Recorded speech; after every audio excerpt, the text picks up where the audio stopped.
여러분, 지금 미국은 보이지 않는 금융전쟁의 한복판에 서 있습니다. 2025년 1월 트럼프 대통령은 백악관 집무실에서 첫 번째 주요 행정명령에 서명했습니다. 그 명령의 핵심은 단 한 줄. CBDC, 중앙은행 디지털 화폐의 모든 추진을 즉시 중단한다. 그는 기자들 앞에서 이렇게 말했습니다. CBDC는 디지털 감옥이다. 정부가 국민의 지갑을 통제하는 순간 자유는 끝난다.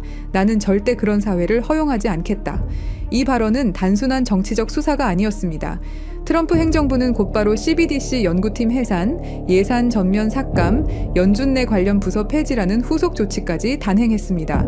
CBDC의 불씨를 아예 꺼버린 겁니다. 하지만 거기서 끝나지 않았습니다. 2025년 7월 워싱턴 DC 의회 의사당, 이른바 크립토 위크가 열렸습니다. 불과 며칠 동안 미국 금융사에 남을 3가지 법안이 잇따라 통과됩니다. 첫째, 제니어스 액트. 이 법은 달러 기반 스테이블 코인을 제도권으로 공식 인정했습니다. 발행사는 반드시 100% 준비금을 보유해야 하고 발행된 달러는 미국 국채와 현금 자산으로만 뒷받침해야 합니다. 다시 말해 스테이블 코인이 사실상 미국 달러의 새로운 디지털 버전으로 격상된 겁니다. 둘째, Clarity Act. SEC와 CFTC가 서로 다른 기준으로 코인을 규제하며 혼란을 일으켰던 문제를 바로잡았습니다. 증권은 SEC가, 상품은 CFTC가 규제하는 명확한 구도를 만들어 암호화폐 시장에 역사적인 규제 확실성을 제공한 겁니다. 셋째, Anti-CBDC Act. CBDC 연구를 금지하는 수준이 아니라 연방 차원에서 CBDC 개발 자체를 불법화시켰습니다. 세계 최초로 CBDC 금지법을 만든 나라가 된 겁니다. 이 세 법안이 동시에 통과되면서 트럼프 행정부는 분명한 메시지를 남겼습니다. 미국은 CBDC를 거부하고 달러 기반 스테이블 코인을 새로운 글로벌 표준으로 삼겠다. 여기서 중요한 질문이 생깁니다. 그렇다면 이 거대한 흐름 속에서 누가 핵심적인 역할을 맡게 될까요? 바로 리플입니다. 리플은 불과 몇 년 전까지만 해도 중앙은행과 손잡고 CBDC 파일럿 프로젝트를 추진했습니다. 그러나 2025년 들어 상황은 급변했습니다. 리플은 홈페이지에서 CBDC 파트너십을 전부 삭제했고 대신 자체 스테이블 코인 출시를 공식 발표했습니다. 이 방향 전환은 우연일까요? 아니면 트럼프 정부의 정책과 보조를 맞춘 전략적 움직임일까요? 그 힌트는 백악관에서 직접 나왔습니다. 2025년 3월 트럼프 대통령은 기자회견에서 이렇게 언급했습니다. 미국은 디지털 금융의 리더가 될 것이다. 그리고 그 과정에서 XRP는 중요한 역할을 맡게 될 것이다. 대통령이 특정 암호화폐를 직접 지목하는 일은 매우 드뭅니다. 하지만 트럼프는 공개적으로 XRP를 전략적 자산으로 규정했습니다. 그리고 8월 또 하나의 사건이 터집니다. SEC가 XRP를 유틸리티 토큰으로 공식 규정한 겁니다. 3년 넘게 이어진 소송 공방은 사실상 종결 수순에 들어갔고 리플은 규제 리스크에서 벗어났습니다.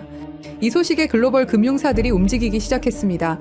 스페인의 산탄데르 은행, 일본의 SBI 그룹, 그리고 미국의 아메리칸 익스프레스까지 대형 금융기관들이 리플의 ODL 서비스를 채택하며 XRP 기반 국제 결제 네트워크를 가속화하고 있습니다. 이제 XRP는 단순한 암호화폐가 아닙니다. 트럼프 행정부의 정책, 글로벌 은행의 채택, 규제 확실성까지 얻으며 사실상 스테이블 코인 시대를 떠받칠 핵심 인프라가 되어가고 있는 겁니다. 하지만 여기서 우리는 더 근본적인 질문을 던져야 합니다. 리플은 정말 자유를 위한 기술일까요? 아니면 오래전부터 딥스테이트가 설계한 시스템의 일부일까요? 지금부터 여러분께 말씀드릴 이야기는 조금은 불편한 이야기일 수 있습니다. 하지만 이 정보를 알고 있는 사람과 모르는 사람은 앞으로 전혀 다른 길을 걸을 것이라고 생각합니다. 2011년 당시 암호화폐 시장을 잠깐 떠올려 보겠습니다. 비트코인은 세상에 막 알려지기 시작했지만 그 생태계는 아직 미숙했습니다. 거래는 느렸고 수수료는 비쌌으며 채굴 난이도는 급격히 오르고 있었죠. 당시 마운트 곡스를 세웠던 개발자 제드 맥케일럽은 누구보다 이 문제를 잘 알고 있었습니다. 이 방식으로는 결국 한계에 부딪히고 말 거다. 채굴 없는 더 빠른 시스템이 필요하다라고 말이죠. 그때 제드 곁에 합류한 인물이 있습니다. 바로 천재 개발자 아서 브리토입니다. 브리토는 합의 알고리즘에 매달리며 제드와 함께 전혀 다른 방식의 디지털 화폐 시스템을 설계하기 시작했죠. 여기에 아서 브리토의 적극 추천으로 또 한 명의 인물이 리플 개발에 참여합니다. 지금 리플의 기술 개발 총괄 데이비드 슈워츠죠. 그는 NSA 계약 엔지니어 출신으로 암호학과 보안 분야의 전문가였습니다. 슈워츠가 합류하면서 그들의 설계는 급격히 구체화됩니다. 이들은 마치 비밀 연구팀처럼 숨어서 새로운 금융 네트워크의 원형을 만들어갔습니다. 훗날 세상이 XRP 레저라 부르게 될 그 시스템이 바로 이때 태동한 것입니다. 하지만 문제는 분명했습니다. 뛰어난 기술만으로는 세상을 바꿀 수 없다는 것. 은행, 규제, 그리고 거대한 자본을 뚫을 수 있는 비즈니스 두뇌가 필요했죠. 여기서 크리스 라센이 등장합니다. 실리콘밸리 금융권에서 이미 입지를 다진 그는 이 기술의 잠재력을 곧바로 알아보았습니다. 라센은 회사를 오픈코인이라는 이름으로 세우고 거대한 자금을 끌어옵니다. 그때 당시 초기 투자자 명단은 지금 봐도 놀라운데요. 피터 틸의 파운더스 펀드, 안드리센 호로위츠, 구글 벤처스, 실리콘밸리의 가장 무거운 돈줄들이 이 새로운 프로젝트에 베팅한 겁니다. 이 순간 단순한 암호화폐 실험은 글로벌 금융 질서를 흔들 계획으로 변신하게 됩니다. 그러나 내부의 균열이 곧 그 모습을 드러내게 되는데요. 초기 발행된 1000억 XRP, 그 대부분이 회사와 창립자들에게 배분된 사실이 알려지면서 사전 채굴 논란이 불거졌죠. 이 와중에 제드와 라센은 방향성을 두고 충돌합니다. 제드 맥케일럽은 탈중앙, 공정한 시스템으로 가야 한다는 입장이었고 크리스 라센은 은행과 손잡고 제도권을 장악해야 한다라는 입장이었죠. 갈등은 결국 파국으로 치닫습니다. 제드는 회사를 떠나게 되고 스텔라라는 새로운 프로젝트를 씁니다. 그리고 이때 한 인물이 조용히 그림자 속으로 사라집니다. 바로 천재 개발자 아서 브리토였습니다. 그는 공개적인 갈등에 끼지 않았습니다. 대외적으로 모습을 드러내지도 않았습니다. 은둔형 천재라는 말 그대로 회사 전면에서 흔적 없이 사라져버린 겁니다. 남은 건 크리스 라센과 데이비드 슈워츠. 이들은 회사를 재정비해 리플을 은행과 연결시키는 데 집중했습니다. 미국, 유럽, 일본의 은행들이 파일럿 프로젝트를 돌리기 시작했고 리플은 곧 비트코인과는 다른 제도권을 위한 암호화폐라는 이미지를 얻게 됩니다. 하지만 그와 동시에 여러 이야기들이 리플의 주변을 맴돌았죠. 리플은 사실 NSE와 연결돼 있다. 미국이 스위프트를 대체하기 위해 민간 프로젝트로 리플을 밀고 있다. 트럼프 캠프와도 로비를 시도했다. 사실 여부는 확인되지 않았지만 리플이 너무 일찍부터 글로벌 은행망과 연결된 건 부정할 수 없는 사실이었습니다. 그러던 중 2020년 드디어 미국 증권거래위원회 SEC가 칼을 빼듭니다. XRP는 미등록 증권이다. 리플은 소송에 휘말리며 벼랑 끝으로 몰립니다. 코인베이스를 비롯한 주요 거래소들이 XRP를 상장 폐지했고 가격은 폭락했습니다. 투자자들은 공포에 휩싸였죠. 그러나 리플은 끝내 버텼습니다. 2023년 법원은 중요한 판결을 내립니다. XRP 자체는 증권이 아니다. 리플은 이 판결을 통해 다시 숨을 돌리게 됩니다. SEC와의 전쟁을 마무리한 리플은 곧 새로운 전략을 내놓습니다. 스테이블 코인 RLUSD, 실물자산 토큰화 RWA. 이제 리플은 단순 송금을 넘어 부동산, 국채, 머니마켓 펀드까지 블록체인 위에 올리는 금융 인프라 기업으로 성장하기 시작했습니다. 그리고 바로 여기서 다시 한번 한 이름이 등장합니다. 아서 브리토. 오랫동안 그림자 속에서 자취를 감췄던 그가 이제 다시 XRP 레저 개발에 조용히 참여하며 리플이 그리는 새로운 금융세계의 설계도에 합류한 겁니다. 리플의 이야기는 단순한 암호화폐의 역사가 아닙니다. 제드가 씨앗을 뿌리고 브리토와 슈워츠가 기술을 완성하며 라센이 세상에 드러내고 수많은 갈등과 음모론 그리고 SEC와의 전쟁까지 겪어낸 스토리가 있는 기업이죠. 그리고 지금 사라졌던 창립자 아서 브리토가 다시 돌아왔습니다. 7년 만에 다시 돌아온 이유는 무엇 때문일까요? 2011년 세상에 공개된 리플의 백서, 그 백서를 쓴 인물 바로 아서 브리토입니다. 대부분의 사람들은 그를 그냥 리플 창시자 혹은 뛰어난 개발자쯤으로만 알고 있죠. 하지만 그의 진짜 정체를 알게 되면 아마 소름이 끼칠지도 모릅니다. 아서 브리토는 철저히 베일에 쌓인 인물입니다. 리플의 공동 창립자이자 핵심 개발자였지만 그의 얼굴을 본 사람조차 거의 없습니다. 지금도 연락이 닿는 건 극소수 리플의 초기 개발팀 정도라고 알려져 있죠. 그런데 여기서부터 이야기는 이상하게 흘러갑니다. 브리토는 과거 미국 국방부 산하 첨단기술연구소인 다르파와 협력했고 심지어 NSA, 미국 국가안보국의 자문위원으로도 활동한 경력이 있다는 겁니다. 그리고 놀라운 건 현재 리플의 최고 기술 책임자이자 수석 개발자인 데이비드 슈워츠 역시 바로 NSA 출신입니다. NSA가 어떤 곳인가요? 2013년 내부 고발자 에드워드 스노든이 세상에 폭로한 그 이름, 미국 전역을 대상으로 불법 감청과 감시를 벌이던 그야말로 딥스테이트의 핵심 정보기관으로 지목된 바로 그 조직입니다. 여기서 우리가 주목해야 할 건 이건 더 이상 단순한 개발자의 경력이 아니라는 겁니다. 브리토와 슈워츠는 딥스테이트와 암호화폐를 연결짓는 결정적 인물일 수 있다는 거죠. 그리고 가장 수상한 대목, 아서 브리토는 리플 백서를 발표한 직후 갑자기 세상에서 사라졌습니다. 완전히 말 그대로 증발해버린 겁니다. 왜일까요? 답은 의외로 간단할 수 있습니다. 임무 완료. 시스템은 구축됐고 그의 자리를 대체할 사람, NSA 출신 데이비드 슈워츠도 남겨두었습니다. 그 후 리플은 진심으로 혁신을 추구하기 시작했습니다. 직원들은 진짜로 금융 시스템을 바꿀 수 있다고 믿었고 투자자들도 이 기술의 가능성에 매료됐죠. 그리고 그게 바로 딥스테이트의 진짜 계획이었습니다. 가짜 열정은 금방 들통납니다.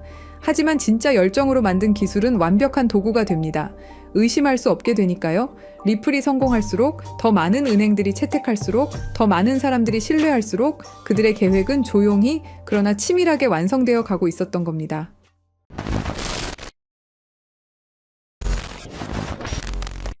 사실 리플의 구조는 처음부터 뭔가 이상했습니다. 리플은 RPCA라는 방식으로 거래를 처리합니다. 쉽게 말해 전체 검증자 중 80%가 오케이 해야 거래가 승인되는 구조죠.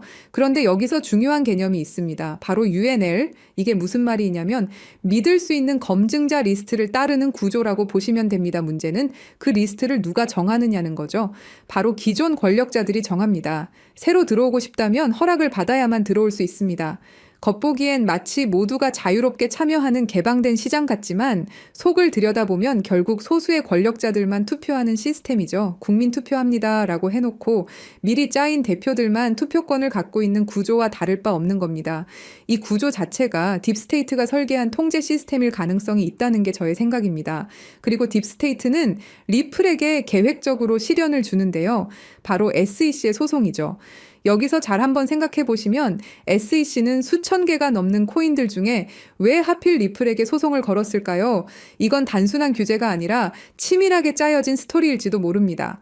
리플은 정부와 맞서 싸우는 암호화폐다라는 이미지를 심어주는 거죠. 그래야 사람들에게 리플은 정부와 싸우는 코인이다라는 이미지를 심을 수 있으니까요. 그리고 여러분도 아시다시피 리플의 승리로 인해서 정부를 이긴 영웅처럼 포장되죠. 그렇다면 딥스테이트는 이 모든 시나리오를 어떤 힘이 있길래 가능하게 할 수 있었던 걸까요?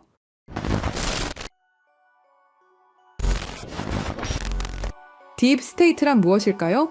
그것은 선출되지 않은 권력 집단입니다. 정부 안에 또 다른 정부가 숨어 있는 것이죠. 대통령이 바뀌어도 정권이 바뀌어도 그들은 그 자리에 남아 실제 권력을 쥐고 흔들어댑니다. 그렇다면 그들은 누구일까요?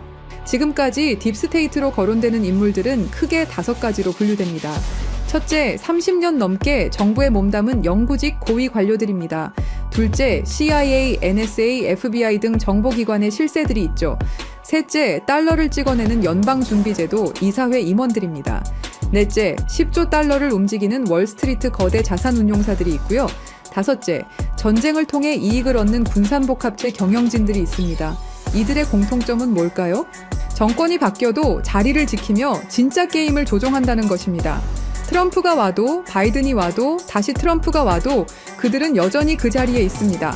그리고 지금 그들의 목표는 현금을 완전히 없애고 모든 거래를 추적 가능한 디지털 화폐로 바꾸는 것입니다.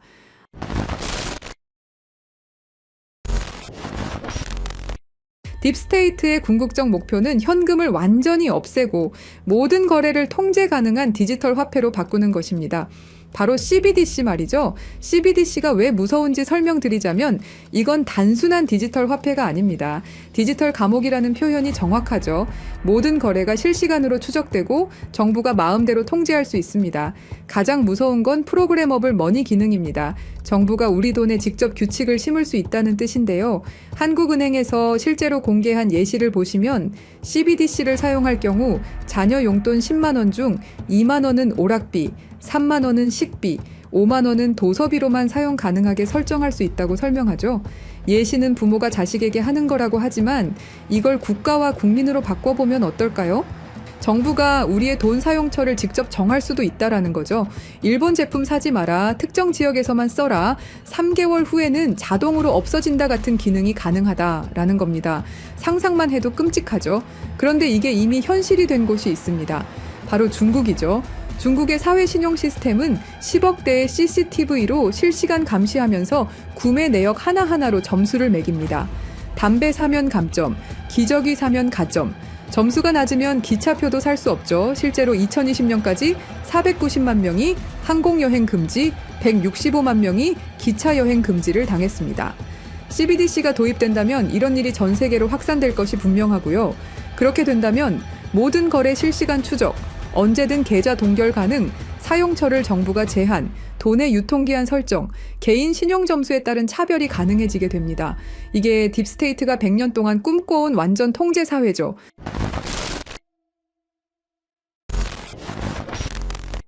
하지만 예상치 못한 변수가 나타났습니다. 미국의 대통령이죠. 도널드 트럼프는 공식 석상에서 딥스테이트를 자신과 미국을 방해하는 정부 내 숨은 권력 집단이라고 규정해버립니다. 그리고 워싱턴의 기득권 정치 세력과 정보기관들이 뒤에서 조종하며 정책을 방해하고 각종 수사를 만들어낸다고 발언하죠. 트럼프는 이 딥스테이트를 미국의 적이라 말했고 재임 중엔 이들의 기밀 접근을 차단하는 조치도 취했습니다. 딥스테이트를 청산해야 할 내부의 적으로 보고 있고 반드시 제거하겠다고 다짐했었죠. 그러면서 트럼프가 CBDC를 제외시키고 선택한 게 바로 스테이블 코인입니다. 트럼프 대통령은 달러 기반 스테이블 코인은 달러의 지배력을 더욱 강화하는 데 기여할 것이라고 강조했습니다. 그리고 2025년 7월 18일 트럼프 대통령이 지니어스 법에 서명하면서 스테이블 코인의 법적 기반이 완성되었습니다. 이건 딥스테이트의 CBDC 계획에 대한 직접적인 도전장이었죠. 이제 두 시스템이 정면으로 충돌하고 있습니다.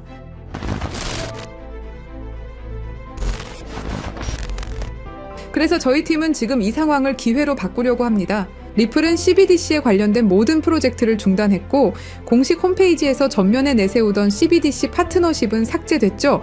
그리고 스테이블 코인을 출시했습니다.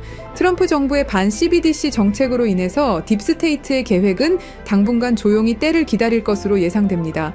하지만 이게 끝이 아닙니다. 오히려 스테이블 코인 시장으로의 대대적인 자금 이동이 시작될 것이다 라는 판단입니다. 크립토 퀀트에 따르면 달러 기반 스테이블 코인 시장은 지난 1년간 46% 성장했고 세계 최대 스테이블 코인 발행사 테더는 작년에만 130억 달러, 한화로 19조 원의 순이익을 기록했습니다.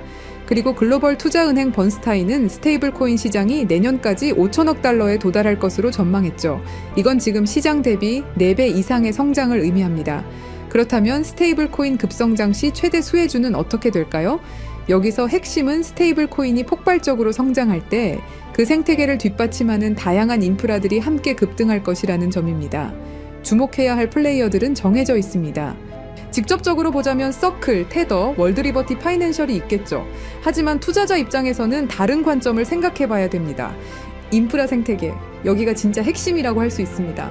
스테이블 코인 거래량이 폭발하게 되면 뒷받침할 다양한 블록체인 생태계에 대한 수요가 기하급수적으로 증가할 겁니다.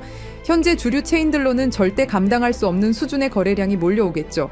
그때 필요로 하는 블록체인 기술은 고성능 레이어 1, 블록체인을 통한 대용량 거래 처리 능력, 레이어 2, 사이드체인 같은 확장 솔루션, 분산형 거래소 프로토콜, 디파이 네트워크, 브릿지 프로토콜 등이 있습니다. 느낌이 오셨나요? 우리는 이 흐름으로 최대 수혜를 받을 수 있는 프로젝트에 투자를 해야 됩니다. 이 중에서도 특히 주목해야 할 프로젝트가 바로 입니다. 이 코인은 지금 어떤 상호 운용성 제공업체보다도 더 많은 블록체인을 연결하고 있고 그 격차는 계속 벌어지고 있습니다. 서클과 같은 주요 기업들과의 파트너십을 통해 USDC와 EURS의 크로스체인 전송을 이미 지원하고 있죠.